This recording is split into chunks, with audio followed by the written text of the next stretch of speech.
il y a 10 ans, vous évoquiez l'avènement des Jeunes Lions du PS. On y est, avec quand on voit la liste des candidats à la primaire. Qu'est-ce qui vous distingue les uns des autres ?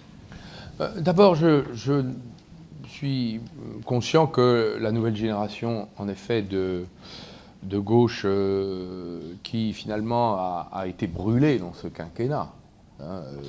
Tous les, finalement, à part l'ancien Premier ministre, les trois autres candidats que nous résumons ont été ministres dans un gouvernement avec des ruptures, des désaccords finalement, d'une manière ou d'une autre. Donc finalement, cette génération va pouvoir se porter vers le futur et, sans oublier les actes des uns et des autres, imaginer ce que doit être le pays dans les années à venir.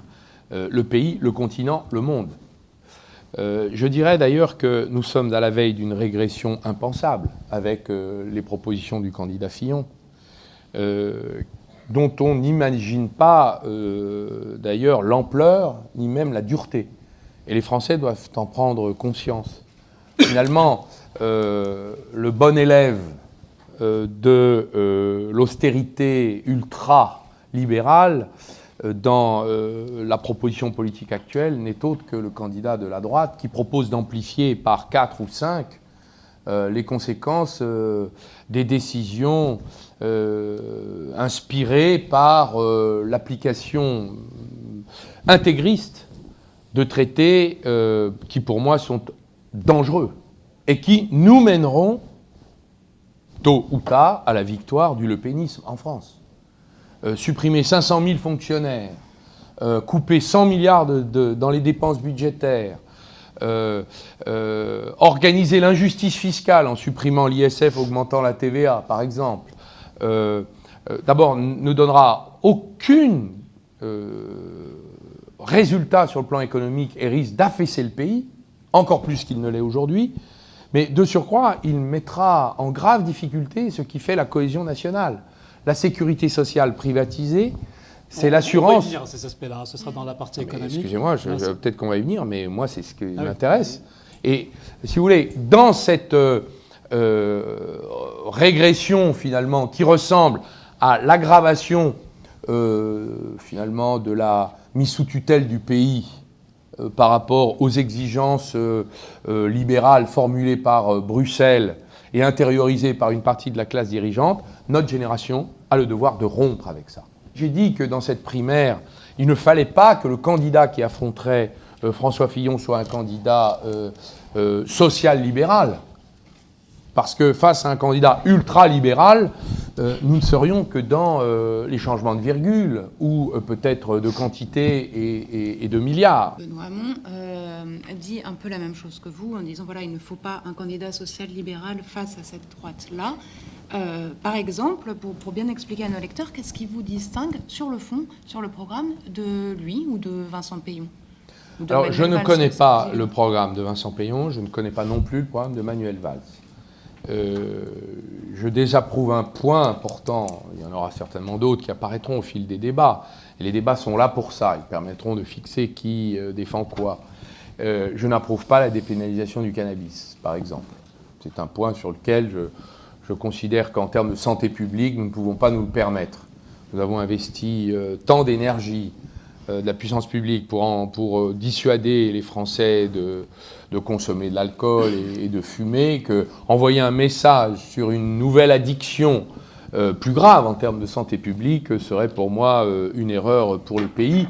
C'est un point de désaccord important que j'assume parfaitement. Je prends cet exemple.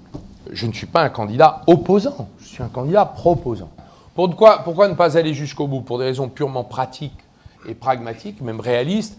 La question du budget, vous savez ce qui s'est passé lorsqu'il y a eu l'impossibilité de trouver un compromis aux États-Unis entre le président et le Parlement.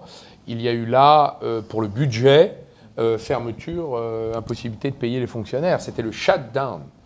Donc s'agissant de la continuité de l'État, des services publics, il est nécessaire qu'en matière budgétaire, le 49.3 puisse être utilisé.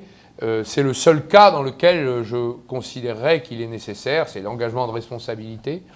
Je dois vous dire que d'ailleurs il a été rarement utilisé en matière budgétaire, sauf pendant la période où M. Giscard d'Estaing n'arrivait pas à faire voter par le RPR de M. Chirac ses lois de finances. Mais dans ces cas-là, la solution, c'est... Vous êtes sur la même position que Manuel Valls, sur le 49.3. Je dois vous dire que... Lui est sur je la même dois que vous la dire que je vôtre. me réjouis. Oui, je vous remercie.